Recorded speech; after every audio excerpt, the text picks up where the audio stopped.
Welcome to commerce multiverse. हम कर अपने बिजनेस स्टैटिस्टिक्स के अंदर प्रोबेबिलिटी एंड प्रोबेबिलिटी डिस्ट्रीब्यूशन।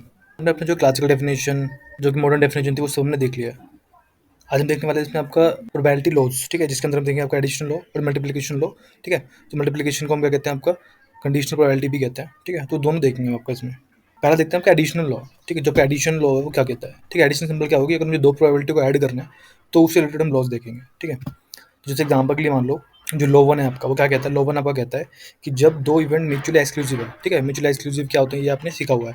जब क्या हुआ, तो दोनों में से कोई एक इवेंट एक टाइम पे आपका आएगा, दोनों साइमल्टेनियसली नहीं आ सकते। ठीक है, तो जब मैं कह रहा हूँ आपको म्यूचुअली एक्सक्लूसिव इवेंट है, ठीक है, तो यानी कि मैं क्या कहना चाहता हूँ, मुझे प्रोबेबिलिटी निकालनी है आपकी किसी एक इवेंट के होने की।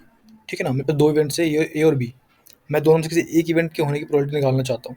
ठीक है, यानी म्यूचुअली एक्सक्लूसिव वो इवेंट।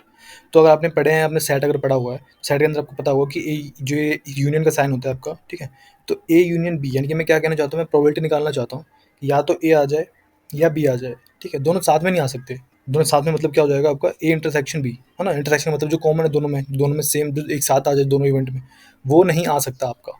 ठीक है, तो ए यूनियन बी का सिंपल सा फॉर्मूला क्या होता है, अगर आपके म्यूचुअली एक्सक्लूसिव है तो सिंपल ए के आने की प्रोबेबिलिटी, ठीक है, वो, और जो बी इवेंट है, दोनों के आने की प्रोबेबिलिटी को मैं ऐड कर दूंगा। सिंपल आपका पहला लॉ आपका ये कहता है।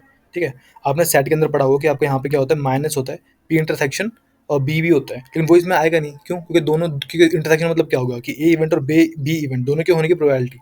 ठीक है, तो वो तो हो ही नहीं सकती ना यहाँ पे, तो वो तो जीरो है आपका, तो वो तो होगा, वो तो जीरो है, तो जीरो माइनस करने का कोई मतलब बनता नहीं वैसे भी। ठीक है, जैसे मान लो एक कॉइन मैंने आपका फ्लिप किया, तो कॉइन फ्लिप करने पे, ठीक है, ये क्या है, ये एक म्यूचुअली एक्सक्लूसिव इवेंट है। ठीक है, या तो हेड आएगा या टेल आएगा, साथ में हेड और टेल दोनों एक साथ नहीं आ सकते आपके। ठीक है, मैं ये नहीं कह सकता कि ए इंटरसेक्शन बी हो सकता है, कि हाँ, ए इवेंट यानी कि हेड भी आ सकता है और बी इवेंट यानी कि टेल, तो हेड और टेल दोनों आ सकते हैं क्या? दोनों साथ में नहीं आ सकते। ठीक है, इसलिए आपका क्या हो जाता है, ए यूनियन बी, मतलब इसका सिंपल मैं प्रोबेबिलिटी निकालना चाहता हूँ कि या तो इवेंट ए हो या इवेंट बी हो। ठीक है ना, यूनियन आपका और के साथ डील करता है, और जब का इंटरसेक्शन होता है वो आपका एंड के साथ डील करता है, यानी कि ये भी चाहिए मुझे, ए भी और बी भी चाहिए। ठीक है, तो अगर मुझे दो इवेंट्स हैं मेरे, ठीक है, जो म्यूचुअली एक्सक्लूसिव है, ठीक है, उनके आने की प्रोबेबिलिटी क्या होगी आपकी, simple probability A plus probability B, है ना। एग्जाम्पल समझते हैं इसको आपका। तो मान लो मुझे क्या करना है, मुझे एक नंबर सेलेक्ट करना है आपका। ठीक है, किसमें से, जो आपके फर्स्ट 30 नेचुरल नंबर है उसमें से, है ना। फर्स्ट नेचुरल नंबर मतलब आपका क्या हो गया, 1 से 30 तक जो आपकी काउंटिंग है, उसके बीच में से मुझे कोई एक नंबर आपका रैंडमली चूज करना है, सेलेक्ट करना है।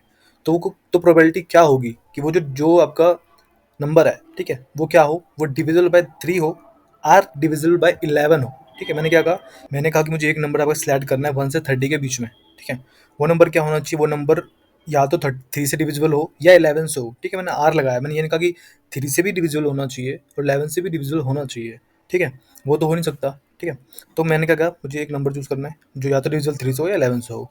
ठीक है, तो इसके लिए मैं क्या करूंगा, ये मेरे पास दो इवेंट हो गए। पहला इवेंट क्या हुआ मेरा, कि वो डिविजिबल बाय 3 हो, है ना। पहला इवेंट क्या हुआ कि डिविजिबल बाय 3 हो। तो ए इवेंट क्या हो गया मेरा, ए इवेंट हो गया मेरा जितने भी नंबर डिविजिबल बाय 3 हैं, 1 से 30 के बीच में। ठीक है, तो ये सामने जितने नंबर है आपके पास, यानी कि इनका एक सेट बन गया मेरे पास। क्या बन गया आपका, और ए इवेंट का जो सेट बना वो बना आपका 3 6 9 12 15 18 21 24 27 और 30। ये सारे नंबर क्या है आपके 1 से 30 के बीच में, जो 3 से डिविजिबल है। ठीक है, वही मेरा दूसरा इवेंट है बी। ठीक है, बी इवेंट भी तो है मेरा, दो इवेंट है ना इसमें आपके, एक 3 से डिविजिबल, एक 11 से डिविजिबल, तो दो इवेंट हो गए, है ना। तो दूसरा इवेंट क्या हुआ कि या तो मुझे कि 11 से डिविजिबल हो, तो 11 से डिविजिबल होना आपके पास 11 है और 22 है, 1 से 30 के बीच में। ठीक है, तो ये दो इवेंट मेरे पास बन गए। ठीक है ना, अब मुझे उन्होंने बोला है कि नंबर क्या हो, कि नंबर क्या हो, इन दोनों में से किसी एक से डिविजिबल होगा, दोनों से तो हो नहीं सकता, और ऐसा कोई नंबर है भी नहीं जो इन दोनों से डिविजिबल हो जाए 1 से 30 के बीच में। क्या ऐसा कोई नंबर है?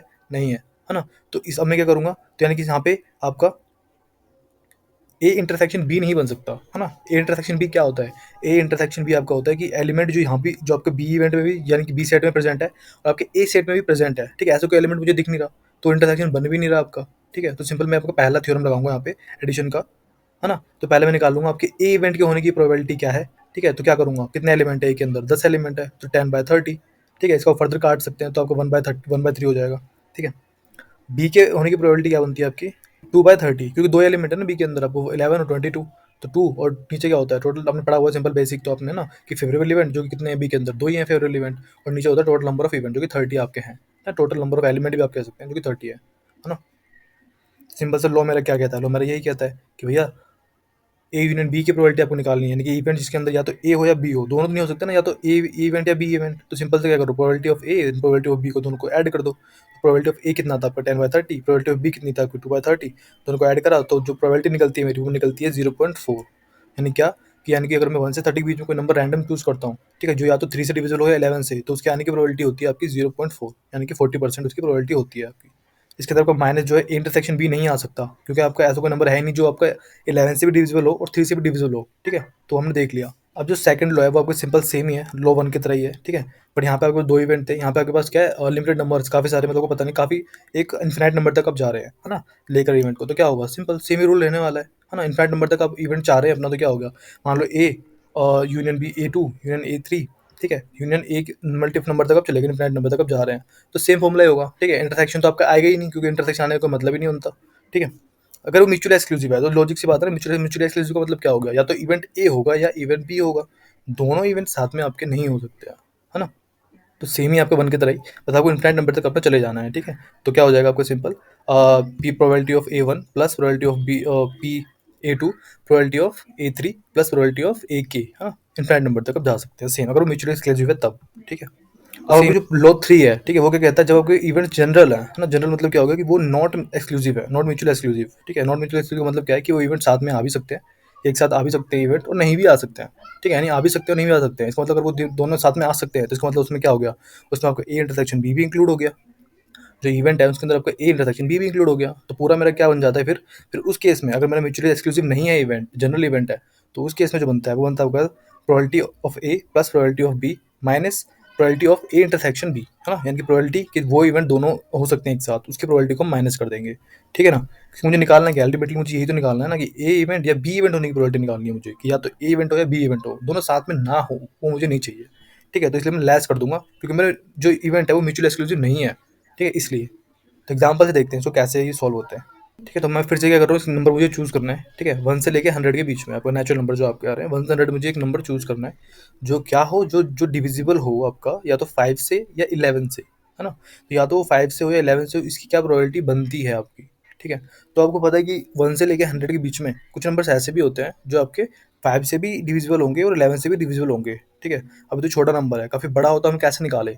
तो सिंपल क्या करें, आप एलसीएम निकाल लें उन दो नंबर्स का, ठीक है? 5 और 10 हो गया, तो मैं दोनों का एलसीएम निकाल लिया, तो मुझे पता चल गया कि यार ये वो सबसे छोटा नंबर है जो 5 से भी डिवाइड होने वाला है और 11 से भी डिवाइड होने वाला है, ठीक है ना? तो अब मुझे पता है कि 1 से लेके 100 के बीच में बस खाली 55 वन टाइम ही आता है, ठीक है? यानी कि क्या हो गया आपका, पी जो पे ए इंटरसेक्शन बी है, वो उसके अंदर कितना एलिमेंट आएगा, एक ही एलिमेंट आएगा ना, 55 ही आएगा बस, यानी एक ही एलिमेंट आ रहा है आपका, ठीक है? वहीं ये और बड़ा होता, मान लो 1000 होता, तो मैं कैसे निकालता, सिंपल कुछ नहीं करना होता आपको, 1000 डिवाइड बाय 55 करना है, सिंपल, ठीक है? आप 1000 डिवाइड बाय 55 करेंगे तो आपको नंबर पता चल जाएगा कि टोटल कितने नंबर है जो 1 से लेकर 1000 के बीच में आ रहे हैं, जो 55 से डिवाइडेड है ना? उससे क्या होगा, उससे आपको पता चल जाएगा कि ऐसे कितने नंबर है जो 5 और 11 दोनों से आपके डिवाइड हो रहे हैं। अब मुझे नंबर्स निकालने हैं कि भैया कितने नंबर है जो 1 से लेकर 100 तक 5 से डिवाइड हो रहे हैं। तो सिंपल क्या करो, 100 को डिवाइड बाय 5 कर दो, ठीक है?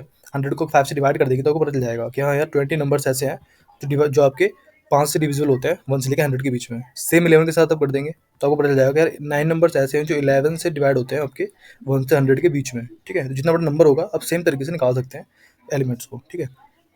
तो मैं इनके लिए सेट तो बनाऊंगा नहीं, क्योंकि मुझे सिंपल पता चल गया कि भाई 20 एलिमेंट थे जो मेरे ए इवेंट के अंदर आएंगे और 9 एलिमेंट है जो मेरे बी इवेंट के अंदर आएंगे, है ना? ए क्या था, ए था आपका जो कि 5 से डिविजिबल कितने नंबर्स हैं 1 से 100 के बीच में, बी क्या था कि कितने नंबर डिविजिबल हैं आपके 9 से, हाँ, और सॉरी 11 से 1 से 100 के बीच में, ठीक है?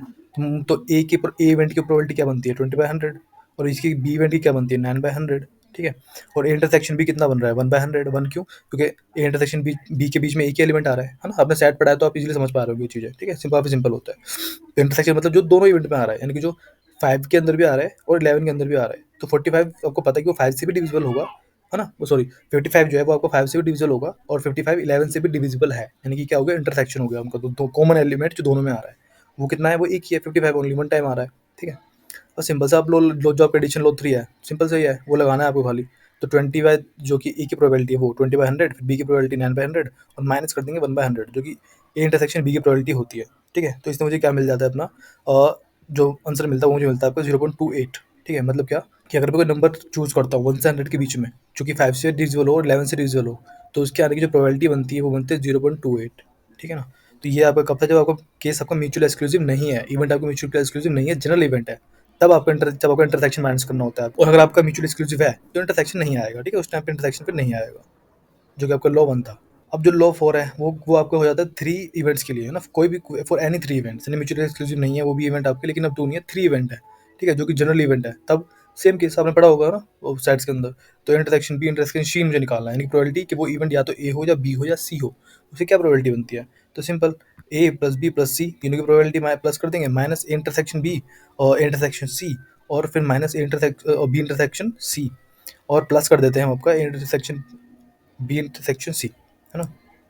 इनको हम आपको ऐड कर देते हैं। तो सिंपल आपको ये फॉर्मूला होता है ना? अगर 3 इवेंट है, सेम तरीके से निकलेगा जैसे हमने अभी तीसरा आपका देखा एग्जांपल से पहले, सेम तरीके से ये भी निकलेगा, है ना? सेट्स आपको आते होगा निकालना, सिंपल वो 2 इवेंट के लिए था, ये आपका 3 इवेंट के लिए है बस, ठीक है? वो जनरल के लिए। अगर ये भी म्यूचुअली एक्सक्लूसिव होता, तब फिर मैं क्या करता?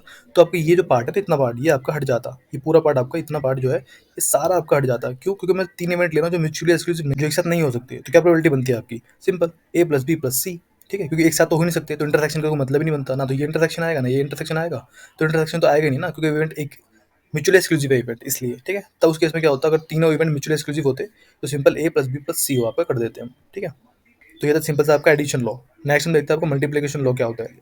अब जो नेक्स्ट है वो आपका मल्टीप्लिकेशन ऑफ प्रोबेबिलिटी, है ना? इसे हम आपको कंडीशनल प्रोबेबिलिटी भी कहते हैं, ठीक है ना? कंडीशनल प्रोबेबिलिटी या फिर आपका मल्टीप्लिकेशन प्रोबेबिलिटी के अंदर कैसे होता है वो थ्योरम पढ़ेंगे। तो इसके अंदर आपके दो तरह के इवेंट होते हैं, है ना? एक आपको होता है डिपेंडेंट इवेंट, एक आपको होता है इंडिपेंडेंट इवेंट। तो डिपेंडेंट इवेंट का मतलब क्या होगा? जब दो इवेंट एक दूसरे के ऊपर डिपेंडेंट है ना? यानी अगर एक हो गया तो दूसरा नहीं होगा, और अगर दूसरा हो गया तो एक नहीं होगा, है ना? यानी एक के आने या ना आने की आपकी प्रोबेबिलिटी दूसरे के ऊपर निर्भर करती है ना? जैसे आपने कॉइन टॉस किया, सिंपल सा एग्जांपल, आपने कॉइन टॉस किया, तो अगर उसमें हेड आ गया तो उससे इफेक्ट पड़ेगा टेल के ऊपर, है ना? हेड आ गया तो टेल तो आ नहीं सकता, है ना?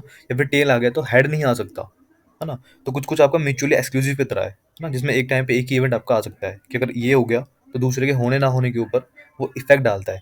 तो वो आपको क्या होता है? डिपेंडेंट इवेंट्स होते हैं। तो अगर आपके पास डिपेंडेंट इवेंट है तो उसके अंदर कंडीशनल प्रोबेबिलिटी क्या बनेगी आपकी? तो उसमें आपके ऊपर कंडीशनल प्रोबेबिलिटी ये बनेगी, एग्जांपल के लिए आपके पास एक इवेंट है ए, ठीक है? तो given that B has already occurred, है ना? यानी क्या कि भैया ए के आने की प्रोबेबिलिटी क्या है? ए के आने की प्रोबेबिलिटी आपकी है जब बी ऑलरेडी आ चुका है, ठीक है? तो ये कंडीशनल प्रोबेबिलिटी हो गई आपकी कि ए के आने की क्या प्रोबेबिलिटी है अगर बी ऑलरेडी आ चुका है तो, है ना? तो इसे कंडीशनल प्रोबेबिलिटी कहते हैं। तो ए ऑब्लिक बी आपका होता है is equals to A union B, है ना? ए यूनियन बी दोनों के आने की प्रोबेबिलिटी डिवाइड बाय बी के आने की प्रोबेबिलिटी, है ना? क्यों? क्योंकि बी आपका नीचे जो है नीचे आएगा, क्यों नीचे आ रहा है? क्योंकि बी ऑलरेडी अकर्ड हो चुका है, ठीक है ना? तो जो बी है वो ऑलरेडी अकर्ड हो चुका है, ठीक है? तो एक इवेंट जो हो चुका है तो बी ऑलरेडी हो चुका है, तो उससे ए के ऊपर क्या इफेक्ट पड़ रहा है वो हम यहाँ पर निकाल रहे हैं, है ना? कि ए के आने की अब प्रोबेबिलिटी क्या है अगर बी ऑलरेडी आ चुका है तो, ठीक है? जो यहाँ पे आपके बी की प्रोबेबिलिटी है वो जीरो, वो आपकी क्या होगी? इक्वल टू जीरो नहीं हो सकती।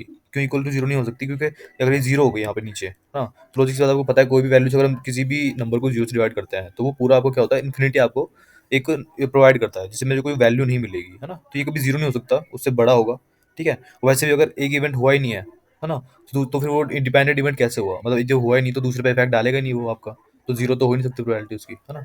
तो सेम हम बी केस में भी कह सकते हैं आपका, इसे रीड कैसे करेंगे हम कि प्रोबेबिलिटी ऑफ बी, है ना? Probability of be given that event A has already occurred, कि अगर इवेंट ए ऑलरेडी हो चुका है तो बी के आने की क्या प्रोबेबिलिटी है ना? इसे हम इस तरह से पढ़ते हैं कंडीशनल प्रोबेबिलिटी, ठीक है? इसे हम समझेंगे अभी आगे एग्जांपल के हेल्प से भी। इसी के अंदर आपको एक और चीज आती है कंपाउंड थ्योरम प्रोबेबिलिटी, है ना? कंपाउंड थ्योरम ऑफ प्रोबेबिलिटी आपको क्या कहता है? डिपेंडेंट के केस में जब इवेंट आपका डिपेंडेंट है तो ये आपको कहता है कि कंपाउंड का मतलब सिंपल से क्या होगा? मल्टीप्लाई करना, है ना? दोनों को मैं एक साथ मल्टीप्लाई कर रहा हूँ, उन्हें एक साथ ला रहा हूँ, अलग अलग इवेंट्स को एक साथ ला रहा हूँ मैं, ठीक है? जोड़ रहा हूँ उन्हें। तो इसमें क्या होगा? सिंपल जो फॉर्मुला होता है इसे हम जॉइंट प्रोबेबिलिटी भी कहते हैं आपका, ठीक है? जॉइंट प्रोबेबिलिटी भी कहते हैं। तो conditional probability of one event multiply unconditional probability of another event, है ना? अनकंडीशनल प्रोबेबिलिटी का मतलब क्या हो गया? अनकंडीशनल प्रोबेबिलिटी का मतलब हो गया कि कोई कंडीशन ही नहीं है ना? जो भी प्रोबेबिलिटी हो रही है, जो भी इवेंट आने की प्रोबेबिलिटी है उसके ऊपर कोई कंडीशन नहीं है, तो जो कोई कंडीशन नहीं होती तो सिंपल प्रोबेबिलिटी जो आपका होता है वही होती है। कोई कंडीशन है ही नहीं तो कोई दिक्कत ही नहीं है ना, दूसरे पे कोई इफेक्ट डालेगा ही नहीं वो आपका, ठीक है? तो सिंपल प्रोबेबिलिटी होता है उस केस में, हाँ, जिसमें यहाँ क्या कहूंगा ए जो है आपके, जो ये आपका प्रोबेबिलिटी ऑफ ए है ये आपकी अनकंडीशनल है ना? क्योंकि इसके होने ना होने किसी दूसरे पे इफेक्ट डाल ही नहीं रहा, ठीक है? तो अनकंडीशनल कोई कंडीशन है ही नहीं, सिंपल, ठीक है? और कंडीशनल प्रोबेबिलिटी में क्या होता है? कोई ना कोई कंडीशन आपकी लगी होती है, जैसे इसमें आपका ए है, ठीक है? ये पी ए है, तो जब ए ऑलरेडी हो चुका है तो बी के आने की क्या प्रोबेबिलिटी बनती है? तो ये इस तरह से हम पढ़ेंगे। या फिर जब ए ऑलरेडी आ चुका है तो बी के आने की क्या प्रोबेबिलिटी होती है? इस तरीके से हम पढ़ते हैं, ठीक है? ये यहाँ पे आपका चेंज होगा, ये ए इधर आएगा और ये बी आपका इधर आएगा, है ना? तो ये आपका बी होगा, ठीक है? जब बी ऑलरेडी अकड़ हो चुका है, ठीक है? ये आपका बी है ना? ये गलती से यहाँ पे आपका प्रिंट हो गया है, और ये आपका ये भी अगेन आपका बी है ना? ये गलती से प्रिंट हो गया यहाँ पे आपका, ठीक है?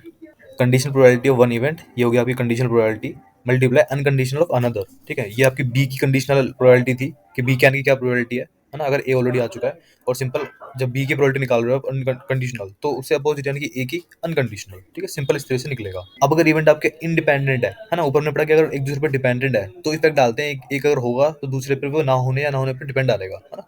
अब अगर वो इंडिपेंडेंट है यानी एक दूसरे पर निर्भर ही नहीं करते, यानी कोई भी हो रहा है या नहीं हो रहा वो तो कोई इफेक्ट डाल ही नहीं रहे।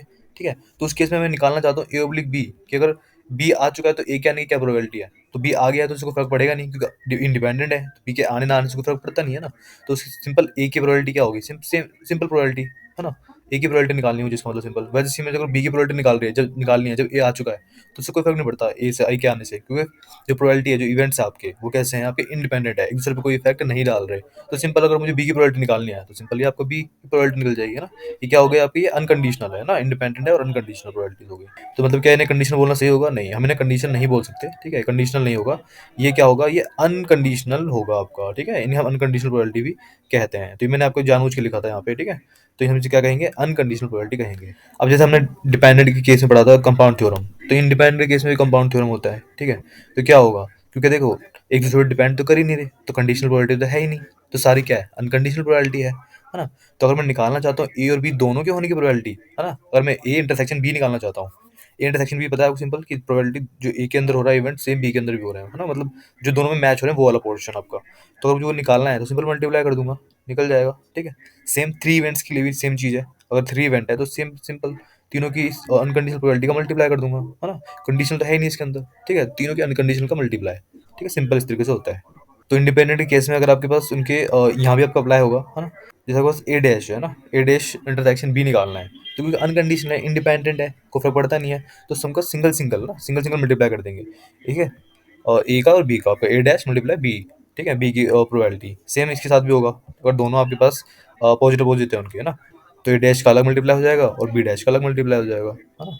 सेम आपको यहाँ भी सेम चीज़ आपके अप्लाई होगी। ठीक है, तो यहाँ भी ये आपका अप्लाई होता है, अगर इस तरीके से है, क्योंकि इंडिपेंडेंट है तो दोनों का अलग से आपको मल्टीप्लाई करना है ना। तो ए डैश क्या है आपका, ए डैश आपका क्या हो गया, कि ना आने की प्रोबेबिलिटी। तो ए डैश का मतलब क्या होता है यहाँ पे, ए डैश का मतलब होता है कि अगर एक आ चुकी है ऑलरेडी तो दूसरे के ना आने की प्रोबेबिलिटी, है ना, यानी कि आपका एक one minus A P A. अब यहाँ पे एक एग्जाम्पल है, ठीक है, सिंपल सा। क्या एग्जाम्पल है आपके पास, अनिल है जो ये करता है, गोल करता है आपका, जब भी वो 7 ट्रायल करता है तो 5 गोल करता है ना, 7 में से 5 गोल करता है। और सुनील क्या करता है, हमेशा 9 में से 6 गोल वो करता है। ठीक है, ये क्या है, ये इनकी प्रोबेबिलिटीज है। ठीक है, तो हमें क्या निकालना है, probability that they hit goal once they both try, कि अगर वो दोनों ट्राई करते हैं तो एक बार में गोल होने की क्या प्रोबेबिलिटी है, कि दोनों ने ट्राई करा तो क्या प्रोबेबिलिटी बनती है गोल होने की। ठीक है, तो क्या प्रोबेबिलिटी बनेगी, अगर दोनों को चांस मिल रहा है, या तो दोनों गोल कर देंगे या दोनों को एक गोल करेगा, या तो सुनील गोल करेगा। तो यानी कि सुनील को मैंने बी मान लिया यहाँ पे। ठीक है, जो इवेंट है सुनील के लिए वो बी है और अनिल के लिए ए है, तो या तो प्रोबेबिलिटी ऑफ ए हो जाएगा, यानी कि सुनील गोल कर देगा या फिर अनिल गोल कर देगा। ठीक है, या फिर दोनों गोल कर सकते हैं, यानी ए इंटरसेक्शन बी भी हो सकता है ना। कैसे, जैसे मान लो मैंने यहाँ पे दोनों को डिनोट कर दिया, ए है आपका इवेंट फॉर सुनील के लिए और बी किसके लिए, और सॉरी, ए जो है वो अनिल के लिए है और बी हमने किसके लिए यूज करा है यहाँ पे, सुनील के लिए। तो प्रोबेबिलिटी ऑफ ए क्या बनती है, सिंपल, अनिल क्या करता है, 7 में से 5 गोल करता है, तो उसकी प्रोबेबिलिटी क्या बनेगी, 5/7। टोटल 7 ट्राई किए, उसमें से 5 हो गए, तो क्या होगा, 5/7 सिंपल। बी का भी सेम, सुनील का भी ये हो गया। ठीक है, 6/9, है ना। अब अगर मुझे दोनों की इंटरसेक्शन निकालना है ना, इंटरसेक्शन क्यों निकालना है मुझे यहाँ पे, क्योंकि मुझे निकालना क्या है, मुझे निकालना है आपका यहाँ पे ए यूनियन बी निकालना है। ठीक है, ए यूनियन बी मुझे क्यों निकालना है, सिंपल आप देखेंगे, क्योंकि मैंने क्या कहा, अगर दोनों को मौका मिलता है, ठीक है, एक एक तो गोल कर सकते हैं कि मतलब सिर्फ गोल होने की क्या प्रोबेबिलिटी है, गोल होने की प्रोबेबिलिटी मुझे पता लगानी है एक ट्राई में आपका। तो हो सकता है दोनों दोनों को दे रहा हूँ मैं, तो दोनों मुझको एक ट्राई कर सकता है, दोनों गोल कर सकते हैं, है ना, ऐसा हो सकता है। तो मतलब ए भी गोल कर सकता है, बी भी गोल कर सकता है। ठीक है, दोनों से कोई भी कर सकता है और दोनों ही कर सकते हैं साथ में। तो क्या हो गया, सिंपल आपका ए यूनियन बी हो गया। अब ए यूनियन बी निकालने का आपने पढ़ा होगा, सेट के अंदर भी पढ़ा होगा, और इसके इसमें भी मैंने आपको बताया था पहले। क्या होता है, simple, probability of A plus probability of B minus आपका ए इंटरसेक्शन बी, है ना। ये दोनों में जो सेम वाला पार्ट है वो माइनस कर दो, तो आपका ए यूनियन बी निकल जाता है। सिंपल सेट के फॉर्मूला है जो आपको ऑलरेडी पता होगा, नहीं पता तो कमेंट कर सकते हैं, सेट के ऊपर अलग से एक वीडियो बना दी जाएगी। तो जो ए इंटरसेक्शन बी है वो वाला पार्ट कैसे निकलेगा, ठीक है, तो वो काफी सिंपल आसान तरीके से निकलेगा। हमें पता है कि यहाँ पे दोनों ये इंडिपेंडेंट इवेंट है ना, डिपेंडेंट इवेंट तो है नहीं, कि अगर सुनील गोल करेगा तो अनिल गोल नहीं कर पाएगा, या अनिल गोल कर देगा तो सुनील गोल नहीं कर पाएगा, ऐसा तो कुछ है नहीं, दोनों अलग अलग हैं। ठीक है, दोनों इंडिपेंडेंट है। तो इंडिपेंडेंट केस में हमने पढ़ा अभी सिंपल, तो ए की प्रोबेबिलिटी मल्टीप्लाई बी की प्रोबेबिलिटी, अभी हमने ऊपर पढ़ा ना आपका सिंपल, तो क्या निकल जाएगा मुझे, ए कितना, 5/7 मल्टीप्लाई 6/9, तो 30 बाय आपका 63 क्या आ गया, ये आपका आ गया ए इंटरसेक्शन बी। ठीक है, तो ए इंटरसेक्शन बी मुझे मिल गया। बाकी ए और बी मुझे पता ही है, सिंपल फॉर्मूले में मैं अपना पुट करूंगा और मुझे मेरा जो है आंसर वो मिल जाएगा। ठीक है ना? ये मुझे मेरा जो प्रोबेबिलिटी बनती है हिट होने की गोल की, वो क्या बनती है? वो 0.9 आपकी बनती है। ठीक है, सिंपल। अब यही चीज़ मैं सेम आपका डी मॉर्गन्स लॉ से भी निकाल सकता हूँ, है ना? डी मॉर्गन लॉ क्या होता है, पहले वो मैं आपको बता देता हूँ। ठीक है, वो भी आपने सेट के अंदर पढ़ा ही होगा। थोड़ा सा बता देता हूँ फिर से आपका। तो डी मॉर्गन लॉ क्या कहता है आपका, सिंपल सा, ठीक है? कि आपको अगर ए इंटरसेक्शन बी है, उसका कॉम्प्लीमेंट निकालना है, ठीक है ना? ए इंटरसेक्शन बी का कॉम्प्लीमेंट निकालना है, तो काफी सिंपल क्या करना है मुझे दोनों का कॉम्प्लीमेंट कर देना है, ए कॉम्प्लीमेंट और बी कॉम्प्लीमेंट। और क्या कर देना है, जो आपका इंटरसेक्शन था उसको यूनियन बना देना है ना, उल्टा कर देना है, सिंपल, आपको याद रखना है। तो काफी सिंपल है। तो क्या करना है, बस ब्रैकेट ओपन किया मैंने, तो जो ये आपका कॉम्प्लीमेंट है ये ए के ऊपर भी लग गया और बी के ऊपर भी लग गया, और जो आपका इंटरसेक्शन था वो यूनियन बन गया। ठीक है, सेम आपका यूनियन के लिए भी होता है। ब्रैकेट ओपन हुआ यहाँ पे, ठीक है, एक का कॉम्प्लीमेंट बी का कॉम्प्लीमेंट, और जो आपका यूनियन था वो इंटरसेक्शन बन गया, उल्टा हो गया। सेम चीज थ्री के लिए भी आपकी अप्लाई होती है ना, सेम चीज जो टू पे अप्लाई हो रही है वो थ्री पे भी अप्लाई हो रही है। मेरे पास तीन इवेंट है या दो इवेंट है, तो मैं इसे इस तरीके से तो निकाल सकता हूँ ना। मान लो मुझे A intersection B intersection C निकालना है, ठीक है, तो यानी simple one minus A intersection B intersection C निकाल लूंगा। ठीक है, या फिर यूनियन में हुआ तो वो भी सेम केस बनता है, यूनियन में भी निकाल सकता हूँ मैं सेम चीज करके, one minus A union B union C करके निकाल सकता हूँ ना, हमने पढ़ा हुआ है कि अगर मुझे प्रोबेबिलिटी आने की पता है तो ना आने के लिए क्या करते हैं हम, कि ना आने की प्रोबेबिलिटी क्या है, वन माइनस जो आने की प्रोबेबिलिटी है वो कर देते हैं, सिंपल। ठीक है ना? ठीक। तो जब आने के लिए निकालना है तो वन माइनस ना आने के लिए कॉम्प्लीमेंट भी तो कर सकता हूँ ना उसका, तो भी निकल जाएगा। मैं स्टार्टिंग में देख लेता प्रोबेबिलिटी की वीडियोस में ये चीज़, ठीक है। और अब मुझे ये वाला पार्ट आपको पता है, डिमोंगस लॉ के अंदर ये चीज़ मुझे पता है आपकी कहाँ है, ये चीज़ ये यहाँ है आपके पास, ठीक है, ये रही है आपके पास ये चीज़, जो मेरे पास ये है। तो मैं इसी का ये पुट कर सकता हूँ ना, A complement union B complement union C complement. ठीक है। अब क्योंकि ये हमने पढ़ा कि अभी ऊपर हमने एग्जांपल क्या देखा आपको, कि वो इंडिपेंडेंट इवेंट्स है, ठीक है, और ये इंडिपेंडेंट के केस में ही होता है, ठीक है, ये सिर्फ किसके केस में होगा, डिपेंडेंट के केस में ये फॉर्मूला अप्लाई नहीं होगा। तो ये जो चीज़ बताई जा रही है सिर्फ इसके लिए इंडिपेंडेंट इवेंट्स के लिए है, ठीक है, जो आपके इंडिपेंडेंट इवेंट्स है उनके लिए यहाँ पे ये अप्लाई हो रहा है। तो ये हमने पढ़ा, क्योंकि अगर ये इंडिपेंडेंट है और मुझे निकालना है उनका, सिंपल मैं क्या कर सकता हूँ, मल्टीप्लाई कर सकता हूँ ना एक एक का, क्योंकि इंडिपेंडेंट है, फर्क पड़ेगा नहीं, हमने देखा ऊपर। तो यानी क्या हो गया आपका, probability of A complement multiply probability of B complement multiply probability of C complement. ठीक है ना? इस तरीके से भी मुझे क्या मिल जाएगा, अपना A union B union C मिल जाएगा। ठीक है, अब ये सेम चीज हम दो इवेंट के लिए भी कर सकते हैं, है ना? तो अपने इस इवेंट को हम सॉल्व कर लेते हैं। तो मुझे क्या निकालना था इवेंट में, अपना ए यूनियन बी निकालना था। तो सिंपल क्या कर दूंगा, one minus A union B का कॉम्प्लीमेंट कर दूंगा, तो भी तुमने निकल जाएगा ना प्रोबेबिलिटी, पढ़ा है स्टार्टिंग में हमने सेम चीज। तो अगर मैं इसको अभी दो डी मोगस लॉ हमने नीचे देखा, इसको ओपन करता हूँ तो क्या हो जाएगा, ए कॉम्प्लीमेंट, ठीक है, इंटरसेक्शन बी कॉम्प्लीमेंट, ये हमारा हो गया। ठीक है, ये चीज हमने पढ़ ली क्योंकि इंडिपेंडेंट है, तो लॉजिक सी बात है, आपका ए मल्टीप्लाई बी हो जाएगा। ठीक है, इनकी जो प्रोबेबिलिटीज है हमने ऊपर देखी थी आपकी, ठीक है, क्या थी आपकी, ए की ना आने की प्रोबेबिलिटी क्या होगा, ना आने की प्रोबेबिलिटी वन माइनस जो आने की प्रोबेबिलिटी है वो, ठीक है, तो वन माइनस आने की प्रोबेबिलिटी क्या थी, 5/7 ना, देखो फ्रैक्शन के फॉर्म में लिखें, डेसिमल के फॉर्म में, तो 7 0.71 हो जाएगा। ठीक है, मल्टीप्लाई बी के लिए भी सेम हो जाएगा। ठीक है, बी कॉम्प्लीमेंट ना आने की प्रोबेबिलिटी क्या हो जाएगी, वन माइनस आने की जो प्रोबेबिलिटी है वो, जो कि क्या है 6/9, जो कि आपके डेसिमल में आएगा 0.67। ठीक है ना? फिर इनको मैंने सिंपल मैथमेटिक्स से अपने मल्टीप्लिकेशन वगैरह करा, सॉल्व किया, तो क्या प्रोबेबिलिटी बनती है, 0.9 आपकी प्रोबेबिलिटी बनती है ना? तो आपने देखा यहाँ भी आपकी 0.9 आ रही थी। ठीक है, और आपने डीमोगस लॉ से निकाला तो भी आपकी कितनी आ रही है, 0.9 ही आपकी आ रही है। ठीक है, तो आप दोनों तरीके से निकाल सकते हैं। ठीक, तो ये तो सिंपल आपका एडिशन और मल्टीप्लिकेशन लॉज आपकी प्रोबेबिलिटी के अंदर। ठीक है, बाकी हम देखेंगे आने वाली नेक्स्ट वीडियोज में। अभी के लिए इतना ही, थैंक यू फॉर वॉचिंग।